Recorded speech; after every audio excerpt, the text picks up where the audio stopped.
kun koorsii Global Trend irratti tuutoriyaalii afaan Oromootiin isiniif kennamudha. Tuutoriyaalii keenyan chapter 5 irradha kan jirru. Chapter 5 paartii lammaffaa laalla viidiyoo kanaan immoo jechuudha. Paartii jalqabaa keessatti chapter 5 jalqabnee turre major contemporary global issue dha. Jalatti kan laalu dhimmoota addunyaa ammaa keessatti dhimmoota ijoo ta'an major dhimmoota jajjaboo ta'anidha jechuudha kan laallu. Achi jalatti paartii jalqabaa keessatti global issue yookaan dhimmoota addunyaa ammaa keessatti jiran hamma tokko grasp goonee madarbine jechuudha paartii jalqabaa keessatti. Akkasuma dhimma tokko dhimma addunyaalessaa yookaan sadarkaa addunyaalessaatti sadarkaa addunyaatti dhageettii akka horatu dhimma addunyaa akka ta'u kan isa taasisu maal akka ta'e wantoota afran tokko tuqnee ilaallee jirra jechuudha paartii darbeeni. Paartii kanaan immoo iddoo dhaabanneetti humna 5 tokkorraa jechuudha 5 tuqaa tokko global security issue dhimma nageenya addunyaa laalla jechuudha jalatti dhimma nageenya addunyaa global security issue. Egaan miidiyaa dirribanootaatiif haaraa warri tattan sabskraayib gochuu akka hin daganne maatii keenyatti dabalamaa isiniin jedha. Tuutoriyaalii faana obboleessa keessan Olaayat Baratichadha Yuunivarsiitii Finfinneetti School of Law irraa hamma dhumaatti akka nafaana taatan isin affeera kallattumaan gara tuutoriyaalii keenyaatti ceenaa jechuudha. In the security arena naannoo security kanaatti nageenyaa kanaatti jechuudha. There are too many issues and challenges facing the emerging new world order. Egaan dhimmoota lama gurguddaatu jira jechuudha. Kani emerging new world order jechuun sirna addunyaa haaraa uumamaa emerged ta'aa jiru kana kan challenge godhu dhimmoota lama gurguddoo laalla jechuudha jalatti. Isaanis terrorism shororkeessummaa fi nuclear proliferation jechuudha. Babal'ina niwukilara meeshaalee niwukilara asalatti ilaalla. Global terrorism irraa eegalla. Egaa terrorism yookaan shororkeessummaan globaalii ta'uu danda'a. Naannoo muraasattis kan murtaa'e daanga'e wayii ta'uu danda'a. Asalatti gaaga laallu dhimma addunyaati eega jennee kaane global terrorismidha jechuudha. Well terrorism jechuun yookaan shororkeessummaa jechuun ashabbaarinati jechuun maal jechuudha? Terrorism can be defined as global security problem rakkoo nageenya addunyaa ta'e characterized by maaliin kan beekamudha? Use of violence in the form of hostage humna fayyadamuudhaan yookaan hokkora jeequmsa kaasuudhaan jeequmsi yookaan hokkorri kun immoo bifa akkamii qabaachuudhaan hostage taking ugguruu yookaan ukkaamsuufaa ta'uu danda'a. Bombing gochuudhaan gubuudhaan ta'uu danda'a. Hijacking and other indiscriminate attacks on civilian targets jechuudha. Targetiin isaa siviiliyaanii irratti ta'uu qabaata beeka yookaan namoota nagaa irratti kan ta'u yoo ta'e targetiin isaa indiscriminately utuu addan qoodiin jechuudha malee gartuu tokko adda qoodanii sun jenosaayidii ta'uu danda'a tarii malee siviiliyaanii yoo ta'e namoota nagaa jechuudha. Namoota nagaa irratti targetii kan xiyyeeffannoo kan godhatu fi utuu addan baasiin hunduma isaanii kan attack godhu yoo ta'e jechuudha. Nama nagaa kan attack godhu ta'e shororkeessummaa jennaan isa sanaan terrorism jennaan jechuudha. In other words, there are 4 different types of terrorist organizations.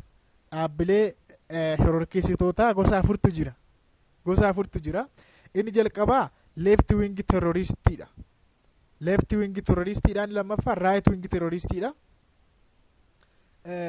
Inni sadaffaan ethno nationalist or separatistiidha. Inni arfaffaan religious terroristiidha jechuudha.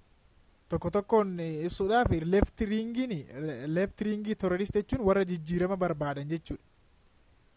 Kunniin immoo konservaativii warra ta'anidha. Right wingiin immoo wanti tokko akka jijjiiramu kan hin barbaanne konservaativii warra ta'an yommuu ta'u, ethno nationalistiin ammoo ethnic groupii isaanii yookaan saba isaanii qooduu separate gochuu warra barbaadanidha. yookaan immoo hin jira miti saba sana saba kaanirraa biyya sana keessa sappaareet gochuu warra qabsaan warra shororkeessan qabsaan jechuun danda'amu warra shororkeessanidha. Inni biraan inni arfaffaan gosni shororkeessummaa jechuudha. Religious terroristiidha amantaadhaan religious extremiidhaan fakkeenyaaf warra akka Al-Shabaab fa'aa ISIS fa'aa yoo fudhattan religious extremistoota isaan amantaa da'oo godhatanii warra shororkeessan jechuudha. Gosa arfan kana qaba gaa shororkeessummaani. Global communication and the transport physical technologies helped the terrorists develop capacity to conduct attacks across the globe.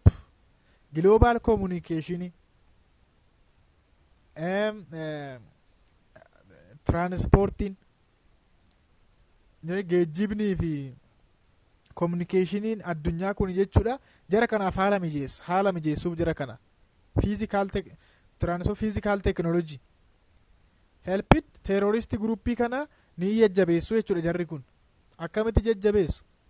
Develop capacity to conduct attacks across the globe keessatti akka isaan attack godhan namoota akka isaan attack godhan akka miidhan ni jajjabeessu ni gargaaruudha. Ni jajjabeessu jedhe ni gargaaru helped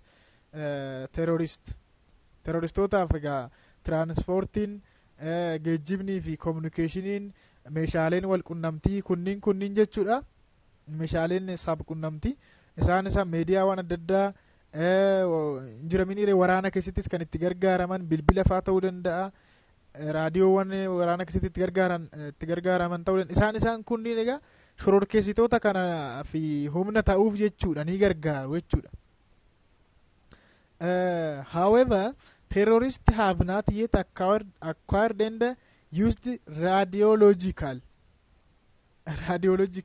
biological or chemical weapons so far. Kan isaan gargaaraman haga ammaa as hin geenye terroristoonni baay'een isaanii haga ammaatti hin argannes hin fayyadamnes jechuudha. Waan akka raadiyoolojikaalii, baayolojikaalii fi keemikaal wiippanii meeshaalee waraanaa keemikaala waan akkasii kana jechuudha. Biyya kan fayyadamaa jiru warra kana haga ammaa raadiyoo sabqunnamtii dabalatee maalii kana jechuudha. Biyyatu gargaaramaa jira. Tariyoo biyyi sun shororkeessituu taate malee jechuudha. Biyyi shororkeessituun jirti waan ta'eef jechuudha. Gaani maaltu terroristii jajjabeessa? Factors conducive to terrorism. Wantoota terrorizimii yookaan gartuu tokko shororkeessummaadhaaf kakaasan laallaa jechuudha jalatti.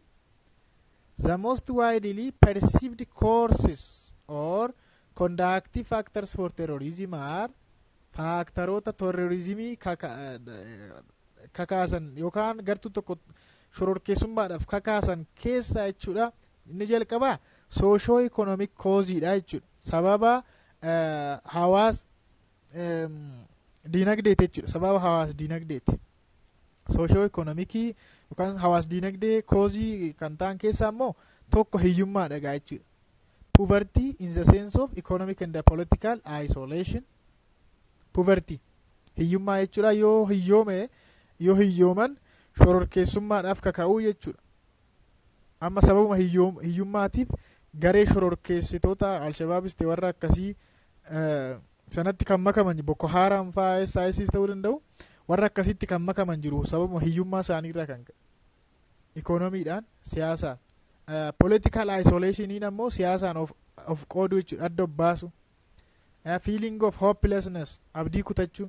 Namni abdii kutates egaa shororkeessaa ta'a jechuudha. Nama abdii kutatetu nama ajjeesa. Violations of human rights akkasuma yeroo tokko immoo sababii mirgi namummaa cabeef jecha namoonni shororkeessitoota ni ta'u abdii kutatanii jechuudha. Mirgi namummaa akka malee hawaasa isaanii keessatti cabataanaan mootummaanis ta'e gartuun adda addaa faantii namoota nagaa ajjeesa taanaan abdii kutatanii yookaan akka malee aaruurraa kan ka'e shororkeessaa ta'a jechuudha namni al takka.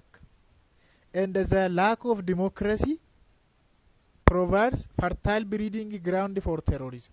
Democracy yemmuu dhabamu biyya san keessa democracy yemmuu badu namni shororkeessaa ta'uu danda'a. provides fertile breeding jechuudha. Sirriitti dhala jechuudha. Shororkeessummaan babal'ataa jechuudha. Egaa kana fakkaata. By the way, shororkeessummaan yookaan teerorizimiin wal lama falmisiisa yeroo tokko tokko. Sababni isaas moojila keessanirraas ilaaluu hin dandeessu. Tokkoof shororkeessummaa kan ta'u kaaniif immoo bilisa baasummaa nu gartuu bilisa baastuuti malee shororkeessituu miti ofiin jedhu.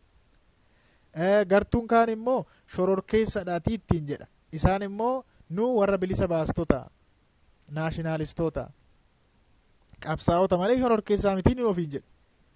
Just sabjektiivii yerootti ta'utu jira jechuudha shororkeessummaan.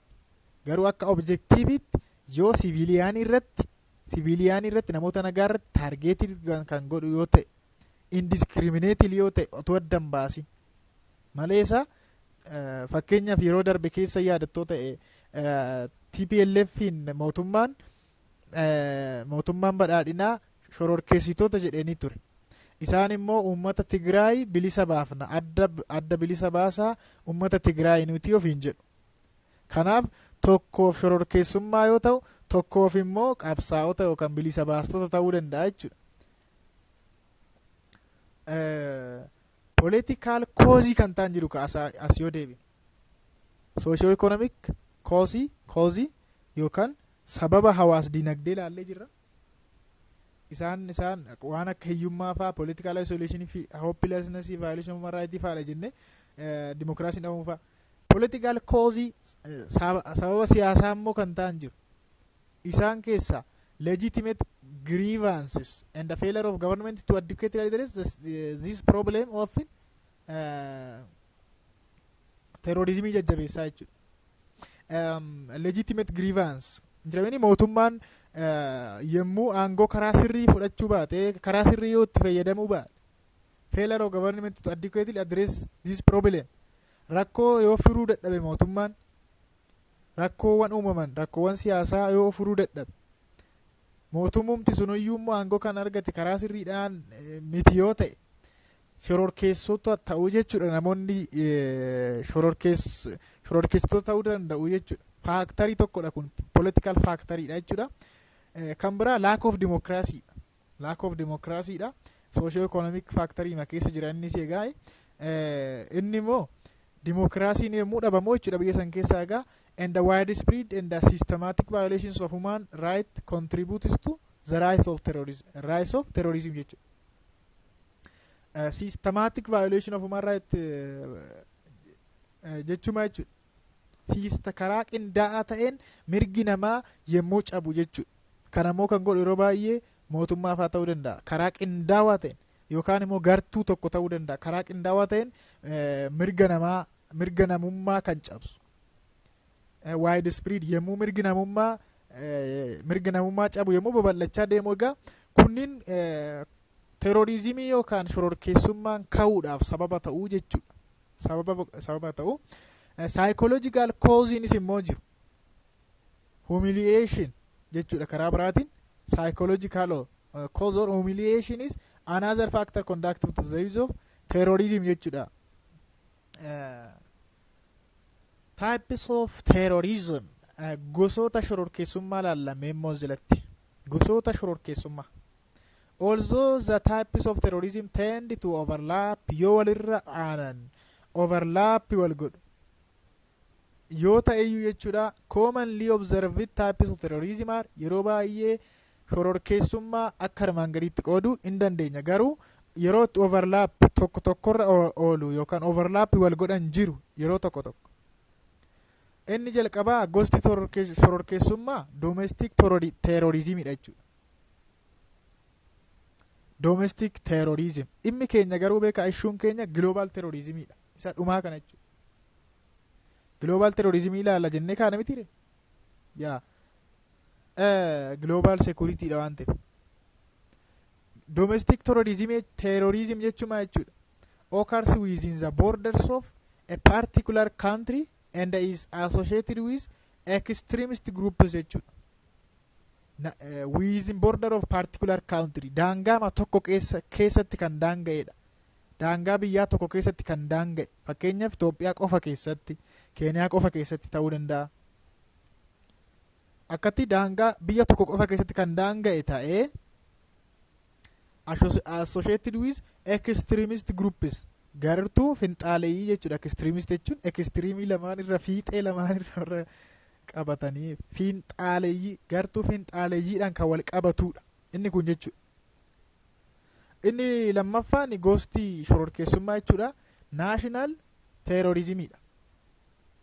Naashinaal teerorizimiin ammoo kan wal qabatu closely associate kan godhu yookaan itti dhiyeenyaan kan wal qabatu maal wajjin struggle for political autonomy and independence jechuudha. Akka kunoo fakkeenyaaf TPLF isinii kaasisan naashinaal yookaan sabboontota teerorizimii shororkeessummaa sabboonummaa jechuu hin dandeenya karaa biraatiin maal jechuudha maalii wal qabata qabsoo siyaasaa political autonomy siyaasaan of danda'u fi independence bilisa of baasu adda bilisa baasa jedhamee maqaan isaayyuu adda bilisa baasa uummata Tigraay. Akkuma beektan immoo WBO'dhaanis teeroristii jedheera mootummaan shororkeessaa jedheera adda bilisa baasa uummata Oromootiin jechuudha. Adda bilisa baasa Oromooti. Isaan ka indipendensiidhaaf political autonomiidhaaf qabsaa'u ta'a jarri jechuudha. Mootummaan garuu teeroristii yookaan shororkeessitoo yeroo jedhuun gartuu egaa akkuma isin jedhe isaan gartuun sun ofii isaaniitiin teeroristii ofiin jechuu dhiisuu danda'u. Warri kun mootummaan yookaan aaktariin biraa immoo teeroristii jechuu ni danda'a. Naashinaal teeroristiinis akkasiidha. Religious terrorismiin immoo jira. Religious terrorismiin immoo grows out of extreme fundamentalist religious groups that believe that God is on their side and that their violence is divinely inspired and approved jechuudha. Isaan kun immoo shororkeessitoota amantaati. Akkamitti guddata? Eessaa ka'ee guddata? Grows out of extreme fundamentalist religious groups. Fundamentalist yookaan finxaaleeyyii amantaatu shororkeessummaa akkasii keessa gala jechuudha. Finxaaleeyyii amantaa warri jennuun kun immoo akkamitti amanu? God is on their side. Waaqayyoo gara keenya gora. Waaqayyo gara keenya gora. That their violence hokkorri keenya yookaan jeequmsi keenya immoo jedhu divinely inspired. Heeyyama waaqayyootiin kan ta'edha. And approved. Waaqayyo nuuf sirrii ta'uusaa nuuf mirkaneessee jira.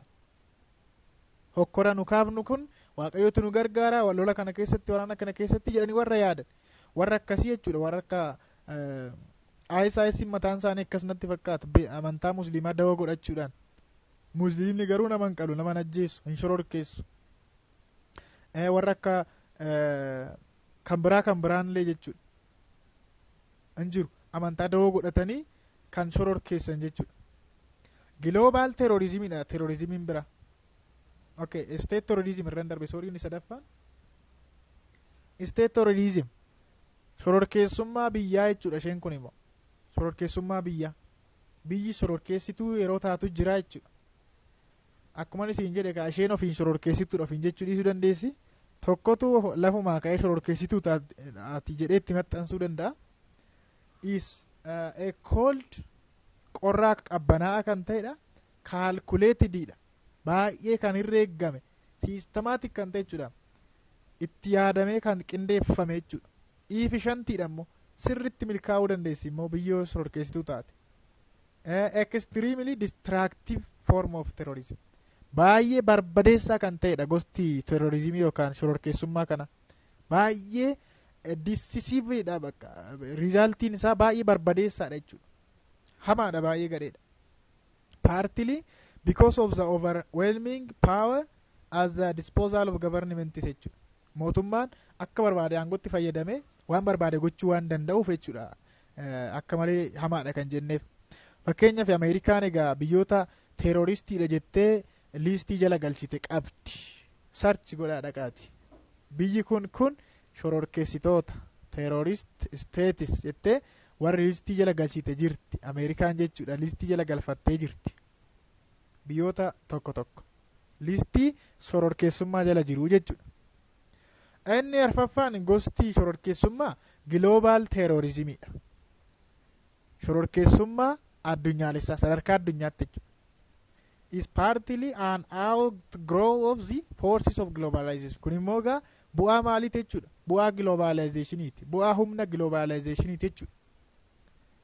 Which enable the different kinds of terrorism to spread worldwide. Sadarkaa addunyaatti akka guddatan akka babal'atan kan isaan gargaarudha jechuudha gaanni kun.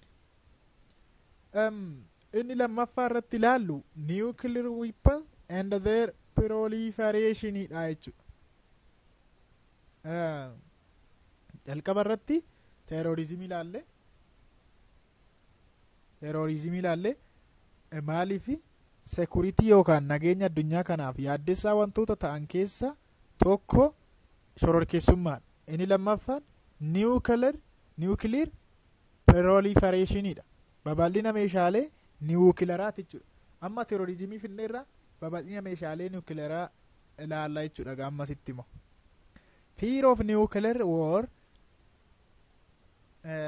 sodaan waraana nuclearaa jechuudha. Dominated security planning during the Cold War. Yeroo waraana hololaa waraana qorraa sana dominated security ture. Security planning ture. Jechuun baay'ee sodaatama yeroo sana biyyoonni tu wal fixitti walitti ka'itti walitti dhukaasitti jedhame baay'ee sodaatamaa ture jechuudha wayite sana. Yeroo waraana hololaa sana garuu sadarkaa jechumaan propagaandaadhaan maali wal doorsisuurraa kan hafe kallattiidhaan itti seenamne ergasii. Waraana hololaa sana jechaan maaliin propagaandaadhaan wanti isaan wal lolaa turan malee nucleariidhaan hin turre jechuudha. Sababii kanaaf iyyuu waraana hololaa kan jedhameef.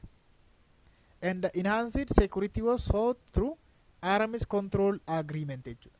Kanaaf sodaa sanarraa kan ka'e biyyoonni kun waraaninu walitti ka'itti wal fixitti sababii jedhanii sodaataniif agreementii wayii irra ga'an jechuudha. Waliigaltee wayii irra ga'an biyyoonni walitti dhufanii waliigaltee mallatteessan jechuudha. Waliigalteen kun maal jedhama?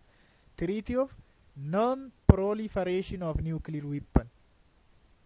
Meeshaaleen nuukilaraa meeshaalee waraanaa nuukilaraa akka hin babal'anne dhoorku waliigaltee jedhu. Between the two superpowers jechuudha. Kamiif kam? Superpowerii yeroo sana eenyu ture? Kapitaalistii fi sooshaalistii. Soviet Union fi Ameerikaa jechuudha. Jarri walitti gaarreeffachaa turte yeroo san superpowerii baay'ee waan turteef addunyaan jechuudha yeroo san. Jarri kun wal fixitti walitti gaarreeffatti sabii jedhamee sodaatamee fi tiriitiin kun waliigalteen kun mallatteeffame jechuudha. The end of the Cold War has led to decreasing concern about the dangers of nuclear war between the two superpowers. Achiin Cold Wariin hin xummurame. Soviet Unioniin diigame jennaan waraanni hololaattis dhuma godhate jechuudha. Achumaani sodaan kuni hin hafe jechuudha gaama. Led to decreasing concern. Hin hafeetun ta'an hin irrate. Hin irrate gaafuu guutumaan guututti sodaan isaa ammayyuu jira. Nuclear wariin kainaa waan jedhamu ammayyuu sodaan isaa jira. In the post-Cold War booda yookaan waraana hololaa booda there is great concern about nuclear proliferation. Sodaanii babal'achuu waraana nuukilaraa ni guddate jechuudha. Ni guddachaa dhufe. Nuclear proliferation jechuun akkuma isiniin jedhe egaa babal'ina meeshaalee nuukilaraati. That is the spread of nuclear weapons. Meeshaalee waraanaa nuukilara ta'an jechuudha babal'achuu. Themselves and the technology and the knowledge required to build them. Meeshaalee fi teknooloojiin meeshaalee waraanaa nuukilaraa ta'an kun babal'achaa dhufanii jechuudha. Beekumsis babal'achaa dhufe salphaatti oomishuunis danda'ame. Kun egaa sodaa addunyaati ammayyuu jechuudha. Kanaaf egaa ammayyuu kan barachaa jirru waa'ee kanaa jechuudha. Events that increased fears about horizontal nuclear proliferation. Taateewwan nuclear meeshaaleen nuukilaraa akka babal'atan taasisan laalla ammas as jalatti taateewwan horizontal jechuun hundinuu akka qabaatu jechuudha. Hundinuu akka nuukilara akka qabaatu meeshaa waraanaa nuukilara ta'e akka qabaatu taateewwan taasisan biyyoonni jechuudha. First jalqaba irratti aftermath of 1990 Gulf War 91 booda jechuudha. UNA inspection teams discovered alarming evidence of the extent of the Iraqi nuclear program. UNA maal arge? UNA weapons inspection teams warri jedhaman hin jiru achuma. UNA dhaabbata mootummoota gamtoomanii jalaa jechuudha. Tiimiin akkasii jiru. Tiimiin sun maal arge jechuudha. Maal bira gahe? Iraaqiin biyyi Iraaq nuclear programii qabdi kan jedhu bira gahan. Nuclear programii. Akkasuma immoo this led to the recognition that existing non-proliferation strategy had failed jechuudha. Ni kuffise jechuudha gaa kuni treaty non-proliferation of nuclear weapon treaty sana ni kuffise wanti kun jechuudha. Iraaqiin nuclear programii yookaan sagantaa nucleara oomishuu waan baafatteef jechuudha. Secondly, lammaffaa irratti immoo the demise of the Soviet Union. Soviet Union ni diigame. And the emergence of new states. Isteetonni yookaan biyyoonni haaraan immoo ni uumaman egaa san hordofee which retain sector of the Soviet military industrial complex. Egaan Soviet military industrial jechuun humna waraanaa Sovietii seektariin hin jiramin seektariin humna waraanaa Sovietii maal ta'e kompleksii ta'e jechuudha. And which face severe economic problems isa mudate. Rakkoo dinagdee guddaatu isa mudate. Kun immoo maal godhe? Led to increase fears that their nuclear technology and scientific knowledge will be sold off to the highest bidder jechuudha. Ni kufaa waan jedhamu sodaa uume fiirii uume jechuudha. Teknolojiin isa oomishisu. Kun egaa nuclear weaponiin akka maal ta'u godhe akka sodaa akka uumu godhe jechuudha. Sadaffaa irratti immoo nuclear arms race beegaan South Asia keessatti kibba Asia keessatti immoo nuclear armiin meeshaalee nuclear warri fayyadamanii test Indiyaan fakkeenyaaf ni yaalte testis by India. Egaa yeroo yaalan galaana irratti faa maal irratti faa dhukaas miti. Indiyaan yaalii nuclearaa gaggeessitee Paakistaanis akkasumatti fuftee 1984 yaalii nuclearaa ni gaggeessitee. Kuni hundi fears are heightened because the two states jechuunis India fi Pakistan jechuudha historically hostility are engaged in protracted conflict over Kashmir irratti wal lolaa turan gaa seenaa irratti jechuudha. Seenaa keessatti Kashmir naannoo Kashmir irratti wal lolaa turan waan ta'eef sodaatu uumame. Furthermore caalaalumatti immoo both states misaayilii qabaatanii misaayiliin immoo maal baata? Misaayil capable of carrying nuclear weapon baate. Nuclear weapon baattee tun misaayiliin with range of each other's capital city egaa nuclear weapon baattee dhukaasuu dandeessi misaayilii waan ta'eef jechuudha. Jarri lamaanuu misaayila dhuunfaa mataatti horatanii kuni sodaa nuclear weapon kana jabeessaa dhufe jechuudha. Ammas arfaffaa irratti bara 2002 the International Atomic Energy Agency IAEA dhaabbanni jedhamu ni uumame. Uncovered maal arge yookaan immoo maaliif baase jechuudha. Analysis of planetary and investigation triggered by USA-led concerns that Iran had an illicit nuclear weapon program. Iraniin jechuudha akka isheen nuclear weapon qabaattu USA-ledidhaan kan gaggeeffamudha. Baay'ee investigation yookaan qorannoo kun kan gaggeeffame Iraniin bakka sagantaa nuclear weapon akka qabaattu bira kaa'ame jechuudha. Kunis immoo this has then further strengthened the concern of international community. Hawaasa addunyaa garamitti fuudhee geesse jechuudha about the possibility of increased trend of weapons proliferation in the world jechuudha. Meeshaaleen nuclearaa akka babal'ataa jiran fuula durattis caalumatti akka possibility akka bal'atan sodaa uume jechuudha. Reasons for the proliferation of weapons. Meeshaaleen nuclearaa akka babal'ataniif sababoota ta'an maaltu sababa ta'e waan jedhu laalla jalatti immoo there are strategic kan ta'e ni jiru economiidhaan politiksiidhaan political motivation kana hundumadha jechuudha faaktarii kana hundumadha tokko tokkoon ni ilaalla tarsiimoo strategic economic dinagdee political motivation kaka'umsa siyaasa isaan kun hundi reasonidha jechuudha proliferation of weapons meeshaan waraanaa niwukilaraa akka babal'atu sababa kan ta'edha super power rivalry during the cold war super poweriin eenyu faa ture eeggas Ameerikaaf Soviet Unionidha USA fi Soviet Unionii ture super poweriin jechuudha bipolar ture yeroo sana sirni addunyaa waan ta'eef egaa rivalrytu ture jechuudha yeroo sana isaan gidduutti wal dorgommiitu ture yeroo waraana ololaa sana geopolitical considerations geopolitically maal akka ilaallee jiru geography politics determined by geography jechuudha geography fi siyaasa kanaaf geopolitical consideration influenced the United States and the Soviet Union to transfer weapons to their respective alliances jechuudha maa jechuudha geopolitics fakkeenyaaf Amerikaan alliyaas warra ishee wajjin hidhata qaban yookaan warra gartuu ishee warra ta'aniif meeshaa waraanaa transfer gooti ni daddabarsitiif ni laattiif Soviet Unioniinis akkasuma warra ishee jala hiriiraniif wiippanii ni laatti akka kanatti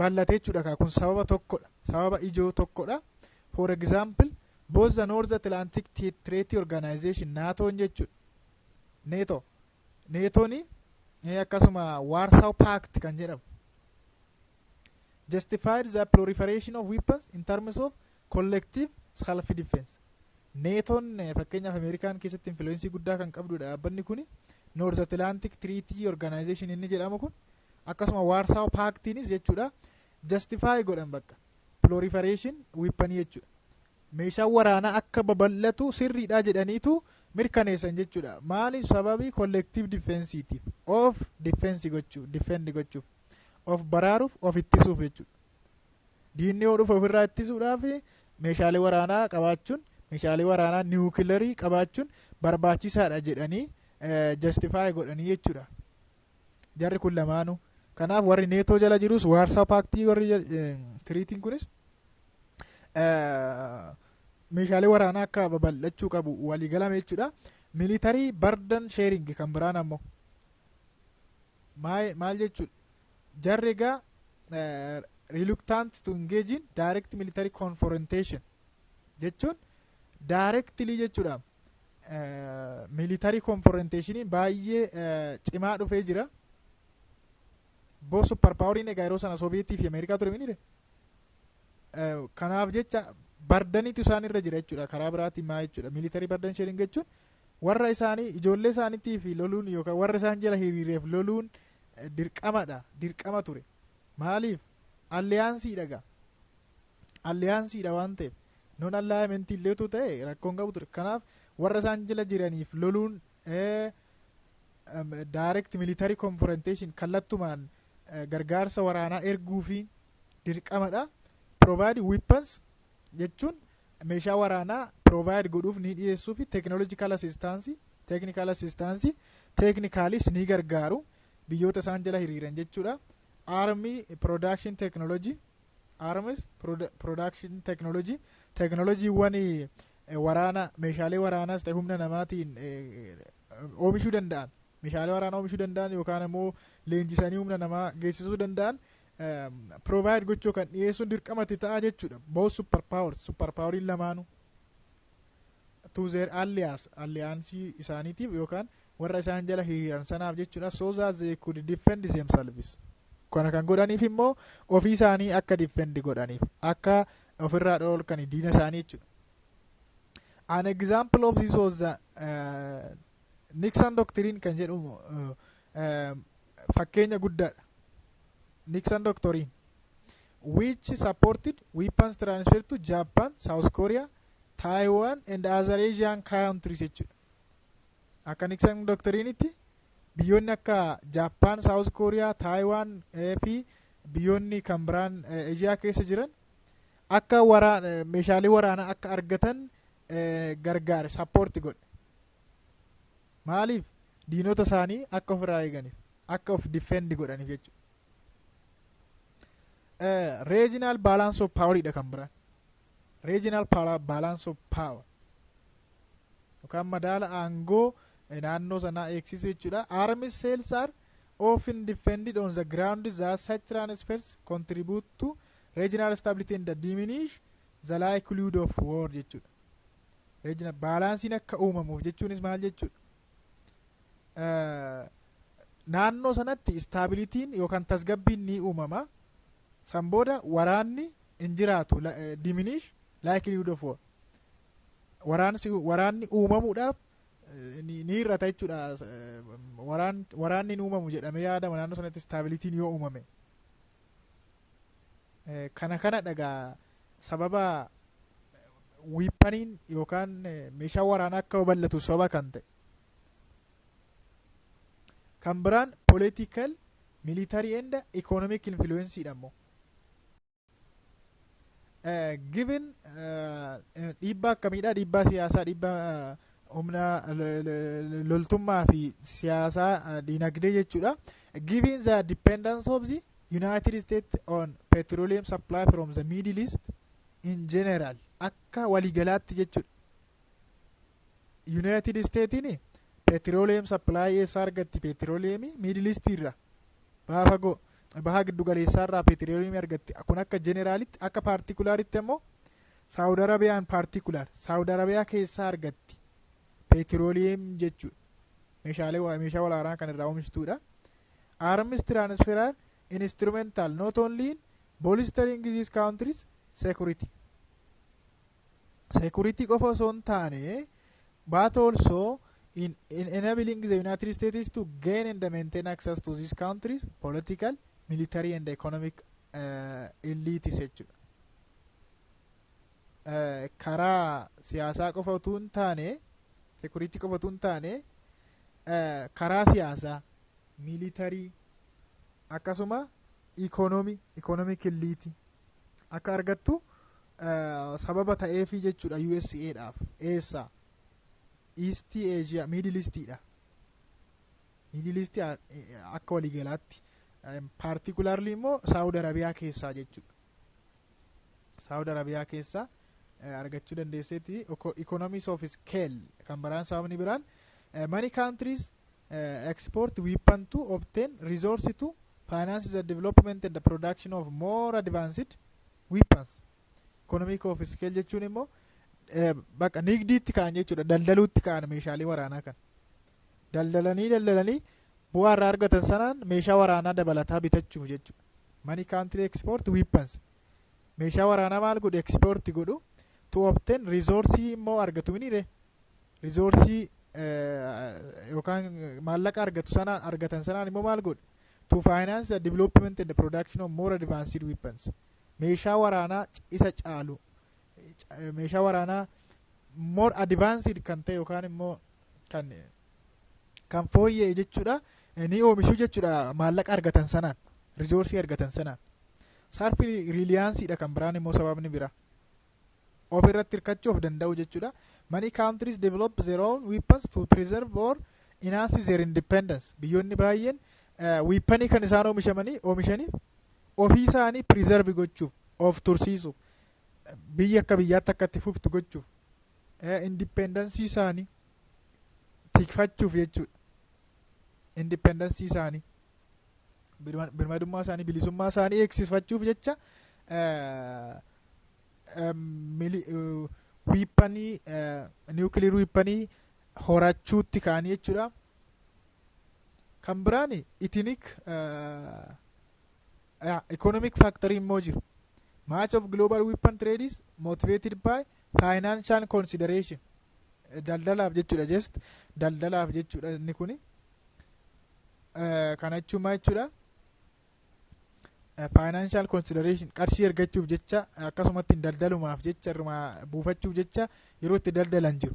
Isa kanaan addadummaan isaa economic of scale dhaani qarshii achirraa argatan sanaan meeshaa advanced ta'e meeshaa waraanaa fooyyee ta'e oomishu.